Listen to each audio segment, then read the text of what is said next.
got doctors jailed.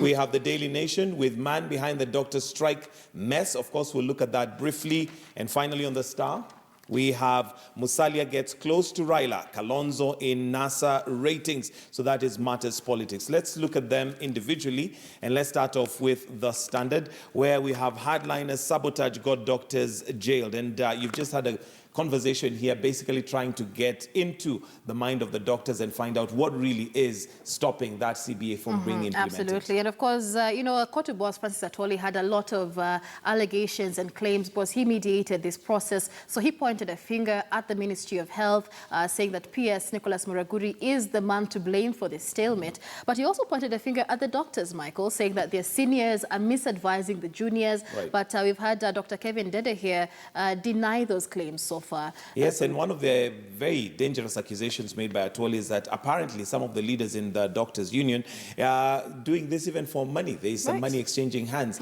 And the fact that also, like you've mentioned, Muraguri was made in charge, or one of the main people in charge of having these negotiations, but he did not appear for any of the meetings that were put by. So, of course, what are the intrigues behind this? Because at the end of the day, it is the poor Mwananchi that suffers. Wanjiku, Atieno, Okello, they're the ones who suffer. Right, and the finger being pointed at PS Nicholas Muraguri, according to Kotu boss Francis Atwoli, is because they were supposed to have a 4-member team by the ministry to broker negotiations, but Muraguri did not show up on that very crucial day. And Kotu boss Francis Atwoli says this was deliberate.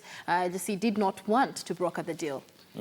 So looking at the Nation, it's the same story. Man behind the doctor strike, and as union officials begin jail term, Kotu boss Francis Atwoli accuses Nicholas Muraguri of sabotaging the talks. And of course, this the drama so far is given like on a blow-to-blow account by the Daily Nation here. Kotu Secretary General accuses PS. Then Atwoli also claims that Mr. Muraguri held secret talks with doctors that hardened their stand on agreement. Apparently, he was giving the more info behind the scenes. Health CS Cleopa Mailu downplays rift with Muraguri. So, of course, that's the other accusations by Atwoli, that there seems to be cold, an icy relation, a frosty relationship between Muraguri and Cleopa Mailu. Right. I mean, and I think Milo has a point here when he says the absence of one official shouldn't quite have derailed the talks. But, Michael, it's interesting to note that there will be a standing committee now with the 7 officials in jail. So a standing committee